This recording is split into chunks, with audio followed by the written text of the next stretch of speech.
যারা নাক ডাকে তাদের মধ্যে মৃত্যুর ঝুঁকির জায়গাটা কিন্তু আসার সম্ভাবনা রয়েছে। দ্বিতীয় উপলক্ষ হচ্ছে নাক ডাকতে ডাকতে দেখা গেল যে মাঝখানে হঠাৎ করে একটা পজ হচ্ছে, সেই রাস্তাটা যে কোনো কারণের জন্য ব্লক হয়ে যেতে পারে বা বন্ধ হতে পারে। সেটাতে টাং ফল বা জিভটা পেছন দিকে পড়ে গিয়ে আমাদের শ্বাসনালীটাকে আটকে দিতেও পারে।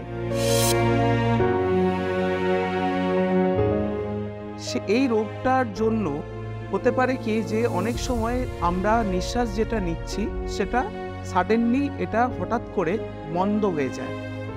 বন্ধ হয়ে যাওয়ার দরুন সেখানে নিঃশ্বাস প্রশ্বাস নিতে অসুবিধা হয় এবং তাতে কিন্তু কার্ডিয়াক অ্যারেস্ট বা শ্বাসরোধ এইসব প্রবলেমগুলো দেখা দিতে পারে।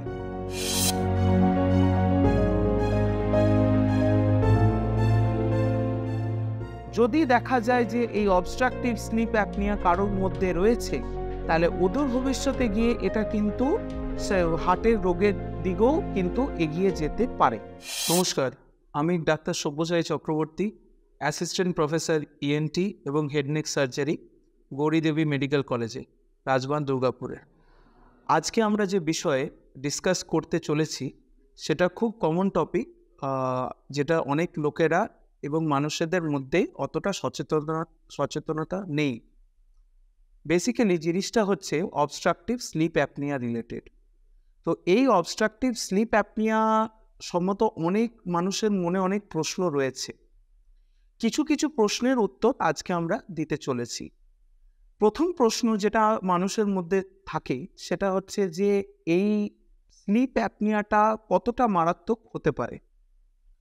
তো স্লিপ অ্যাপনিয়া কিন্তু মারাত্মক বলার আগে আমাদেরকে জানতে হবে যে এই রোগটা সম্বন্ধে জনগণের মধ্যে অনেকটা সচেতনতার অভাব রয়েছে। এই রোগটার জন্য হতে পারে কি যে অনেক সময় আমরা নিঃশ্বাস যেটা নিচ্ছি সেটা সাডেনলি এটা হঠাৎ করে বন্ধ হয়ে যায়। বন্ধ হয়ে যাওয়ার দরুন সেখানে নিঃশ্বাস প্রশ্বাস নিতে অসুবিধা হয় এবং তাতে কিন্তু কার্ডিয়াক অ্যারেস্ট বা শ্বাসরোধ এইসব প্রবলেমগুলো দেখা দিতে পারে। প্রথম প্রশ্নের যেটা আমরা উত্তর দিতে চলেছি সেটা অনেকে জিজ্ঞাসা করেন যে এই যে অবস্ট্রাকটিভ স্লিপ অ্যাপনিয়া তাতে কি আমাদের কোনো এর জন্য কি কোনো হার্টের রোগের সম্ভাবনা রয়েছে? তো হ্যাঁ, হার্টের রোগের সম্ভাবনা আছে। যদি দেখা যাচ্ছে যে এই রোগটি মানুষের মধ্যে রয়েছে, তার হয়তো উচ্চ রক্তচাপ বা হার্টের কোনো নিঃশ্বাস নিতে অসুবিধে বা শ্বাসকষ্ট এইরকম কোনো প্রবলেম রয়েছে বা দীর্ঘদিন ধরে হয়তো ওষুধপত্র কিছু না কিছু খেয়ে যাচ্ছেন, কিন্তু এটা খাওয়া সত্ত্বেও তাদের মধ্যে কোনো রকম সেরকম পরিবর্তন আসছে না, তখন দেখতে হবে যে তার নিঃশ্বাস প্রশ্বাসের যে রাস্তার মধ্যে কোনো ব্যাঘাত ঘটছে কি ঘটছে না, সেই জায়গাটা ক্লিয়ার আছে কি নেই। যদি সেই জায়গাটা ক্লিয়ার না থাকে তাহলে সেই জায়গাটা যতটা সম্ভব আমাদেরকে ক্লিয়ার করে রাখাটাই উচিত। তো সেই জিনিসটা জানতে গেলে আমাদেরকে যে কোনো প্রাইমারি কেয়ার সেন্টার বা বিশেষজ্ঞ চিকিৎসকের সাথে কথা বলে এই রোগটির সম্বন্ধে ভালো করে জানতে হবে এবং চিকিৎসা করানোটা একান্তই প্রয়োজন।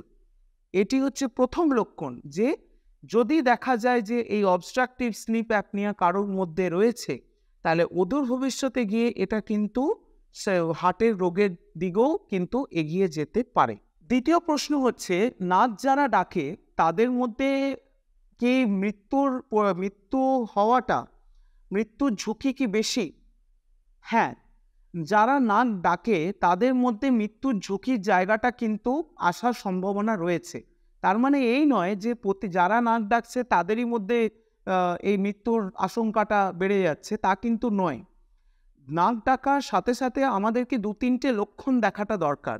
প্রথম লক্ষণটা হচ্ছে যে নাক ডাকছে তার কি নাক ডাকাটা কি নর্মাল আছে না নর্মালের থেকে বেশি পরিমাণ সে নাক ডাকছে, যেটাতে আশেপাশের মানুষজন খুব বিরক্ত প্রকাশ করছে। কেন যিনি নাক ডাকেন তিনি কিন্তু বোঝেন না যে সে কিন্তু সচেতনতায় সেই নাকটা ডাকছেন বা এতটাই জোরে ডাকছেন যেটা বাকি লোকেরাও এই সম্বন্ধে জানতে পারছেন। তো এই একটা প্রথম উপলক্ষ। দ্বিতীয় উপলক্ষ হচ্ছে নাক ডাকতে ডাকতে দেখা গেল যে মাঝখানে হঠাৎ করে একটা পজ হচ্ছে। সেখানে কি হচ্ছে, কিছুক্ষণ ধরে তার নিঃশ্বাস প্রশ্বাসের যে রাস্তাটা সেটা আটকে যাচ্ছে, দিয়ে তিনি উঠে বসে যাচ্ছেন বা নিঃশ্বাস নিতে পারছেন না, হঠাৎ করে দরজা জানলা খুলতে হচ্ছে। সেই জিনিসটা হচ্ছে একটা ওয়ার্নিং সাইন যে এর জন্য কিন্তু অদূর ভবিষ্যতে তার কিন্তু একটা অঘটন ঘটতে পারে। কেন, যখন মানুষজন শুয়ে থাকে আমাদের নাক এবং জিভের যে রাস্তা এবং যে আমাদের নাক জিভ এবং গলার শ্বাসনালীর যে রাস্তাটা, সেই রাস্তাটা যে কোনো কারণের জন্য ব্লক হয়ে যেতে পারে বা বন্ধ হতে পারে। সেটাতে টাং ফল বা জিভটা পেছন দিকে পড়ে গিয়ে আমাদের শ্বাসনালীটাকে আটকে দিতেও পারে। এবার তার জন্য এই সমস্যাগুলো দেখা যেতে পারে। তৃতীয় প্রশ্ন হচ্ছে মানুষ কেন নাক ডাকে। এটা বলা উচিত যে এটা তো কোনো রোগই নয়। নাক ডাকার যে মানুষ যেমন ঘুমোতে পারেন সেই হিসেবেই নাক ডাকেন। সচরাচর যেটা দেখতে পাওয়া যায় যে নাক ডাকাটা বিশেষ কিছু একটা কোনো প্রবলেমের জায়গা কিন্তু নয়।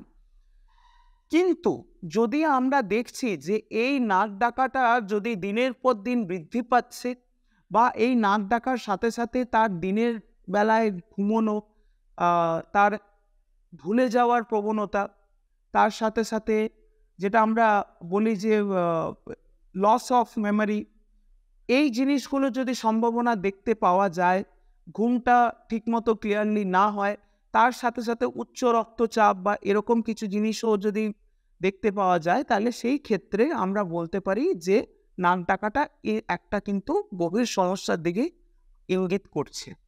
দেহের ওজনের সাথে নাক ডাকার কি কোনো সম্পর্ক রয়েছে? হ্যাঁ, দেহের ওজনের সাথে নাক ডাকার সম্পর্ক আছে। যারা পরিমাণের থেকে বেশি ওবেস বা খুব বলা যেতে পারে তাদের ওজন খুব বেশি, তো সেই সব মানুষদের ক্ষেত্রে বা শর্ট নেক, মানে আমরা বলতে পারি ঘাড় এবং গর্দানের মধ্যে কোনো আলাদা রাস্তা নেই, তো সেই জায়গাটার ক্ষেত্রে কিন্তু এই অসুবিধাটা দেখা দিতে পারে।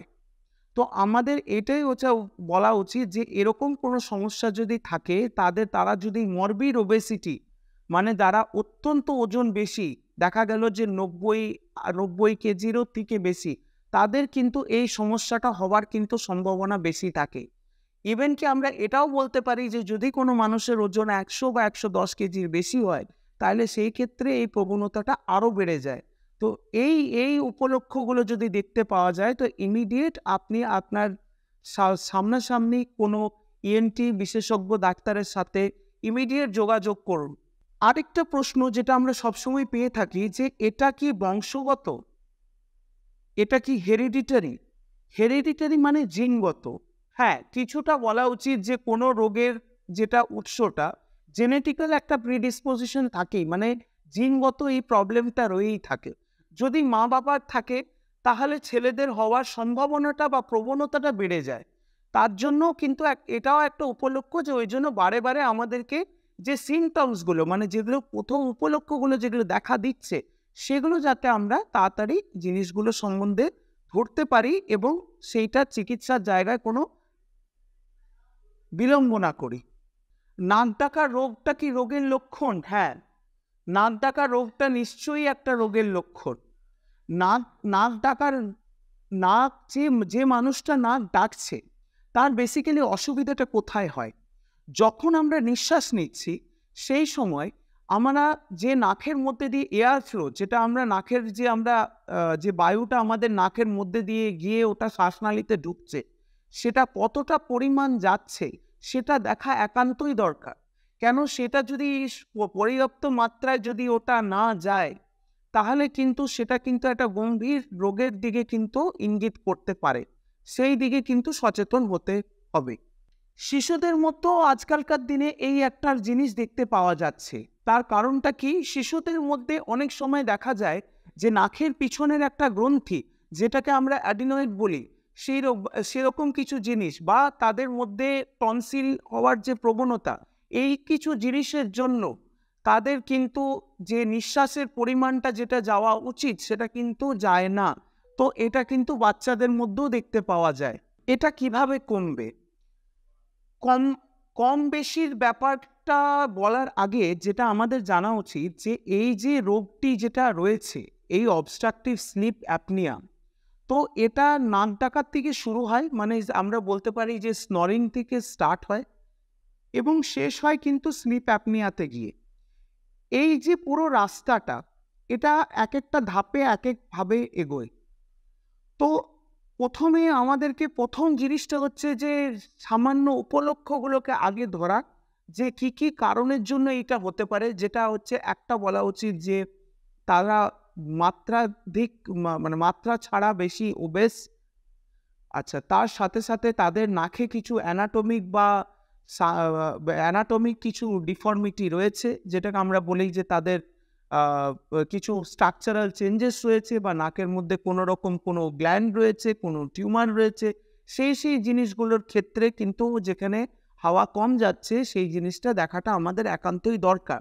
তো এরকম কোনো যদি উপলক্ষ পায়ে থাকে, তার সাথে সে দিনভর্তি তার একটা টায়ার্ডনেস থাকছে, তার কোনো কাজে মন লাগছে না, সে কথাবার্তাগুলো ভুলে যাচ্ছে, তার কাজের প্রতি যে উদ্যমতা সেটা কমে যাচ্ছে, এইসব উপলক্ষগুলো যদি দেখতে পাওয়া যায়, তার সাথে সাথে তার একটা যদি নাক ডাকারও একটা অভ্যেস থাকছে, তাহলে আপনারা ইমিডিয়েট বিশেষজ্ঞ ইএনটি ডাক্তারবাবুদের সাথে যোগাযোগ করুন এবং পলিসোমনোগ্রাফি, যেটাকে আমরা বলি স্লিপ স্টাডি, সেই টেস্টটা করান। এই টেস্টটার মধ্যে দিয়ে আমরা কিছু কিছু প্যারামিটার্স বা কিছু কিছু জিনিস দেখে আমরা বুঝতে পারি যে তার অ্যাপনিয়াটা বা তার নিঃশ্বাস রোধের যে ব্যাপারটা সেটা কতটা অবধি রয়েছে। যদি এটা খুব মাত্রা ছাড়া বেশি থাকে, তাহলে সেই ক্ষেত্রে আমাদেরকে যত তাড়াতাড়ি হোক তার একটা চিকিৎসার জায়গা আনতে হবে। সেটা সার্জারি বলুন বা ওষুধের দ্বারাই বলুন বা সিপ্যাপ বা কোনো অ্যাসিস্টেড ভেন্টিলেশন টেকনিকের দ্বারাই বলুন।